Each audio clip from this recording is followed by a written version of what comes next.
Hello friends, and welcome back to my channel, or welcome if you are new. My name is Erin and today is Book Review Friday. I'm gonna be honest, I was not feeling reading this week because I placed a book order and I am oh so excited to get these books, guys. I found some real winners, I think. Well, hopefully, let's see when I read them, but I found some books I'm very excited to read, but they haven't come yet, so I had to go to my stash of books and I really wasn't feeling any of them. None of them really jumped out at me or anything, so I decided to go back to my roots and read a Fear Street book by R.L. Stine.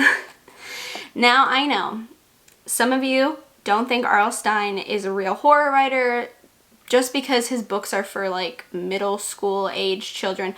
I don't really care. I grew up on Goosebumps and Fear Street and I love his books so much, and I don't care that I am 25 years old reading R.L. Stine. I just don't care. I love him and I will continue to read his books until I'm 90 years old because I love him. He was the first horror author I ever read and I just love him. So we're talking about The Boy Next Door, which is a Fear Street book, and Fear Street is always so fun in my opinion.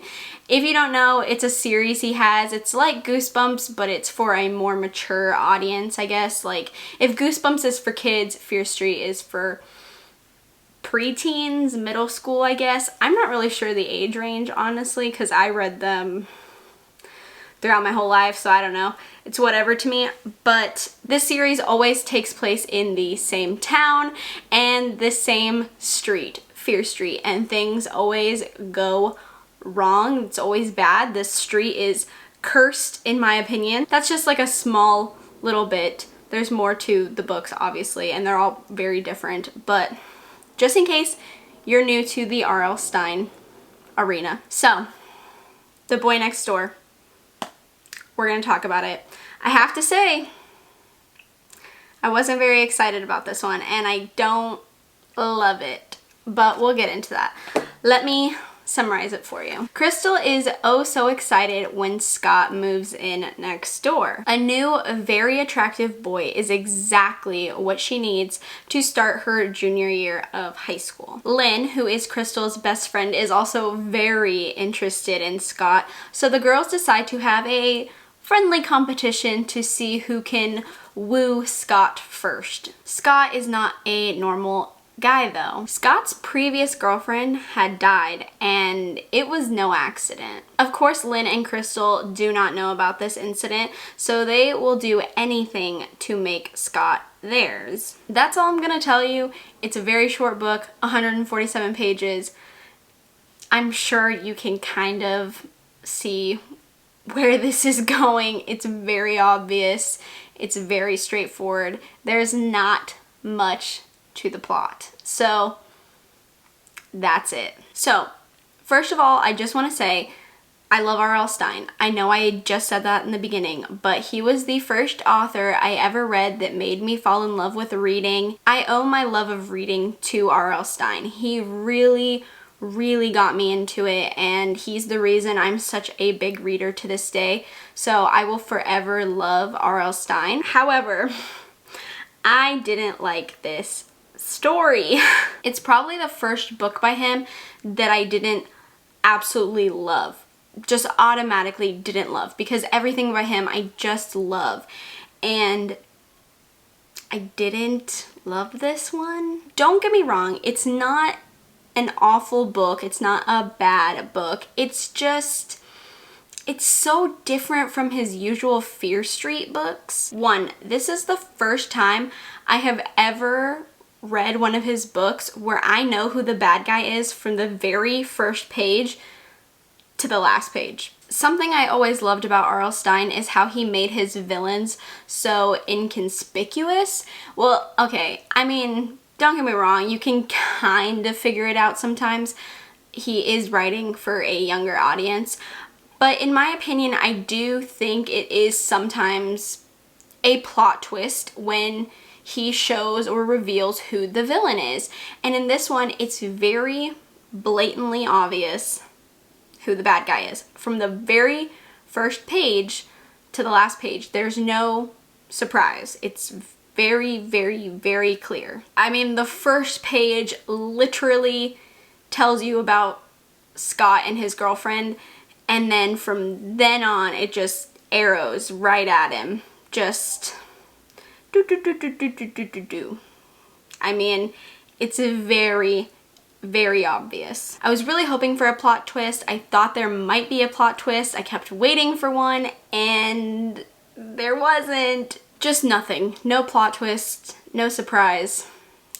Just right plain in your face. Scott is also very misogynistic, and that's a very frustrating. He thinks that any girl that acts or dresses a certain way is evil and bad.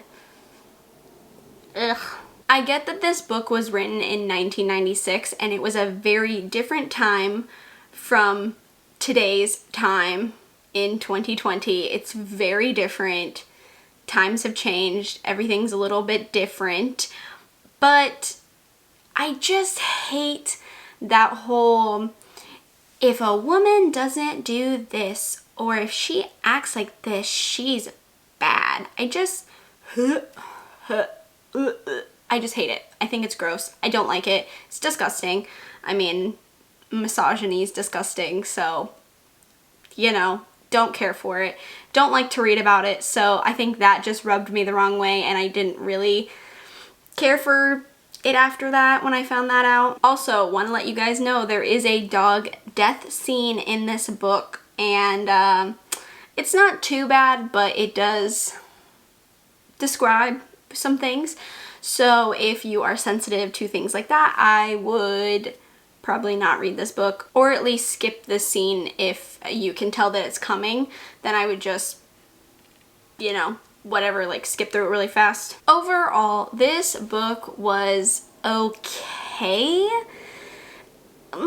It wasn't his best book by far. I have read so many other R.L. Stine books that I love so much more. He has so many other Fear Street books that are so much better than this one. So this one was just a letdown. It wasn't good. I don't know. I just didn't like it. It was fine though. It was only 147 pages. It took me no time at all to read, so it's not like I wasted a bunch of hours getting invested in it and reading and, you know, doing all that kind of stuff. So it wasn't like I invested so much time, and it was a big waste for me to not like it. So, I mean, at least that's a plus side, and I get to review it for you guys, so I get a video out of it, so it's nothing too awful for me. I'm not gonna lie though, all this did was make me want to read more of his books, just because I know that this isn't the best he can do. This isn't his best book. This isn't the R.L. Stine I know and love. So all it did was make me want to read so many more of his books, because there are so many others that are so much better. Like, I know I just keep saying that, but it's true. This is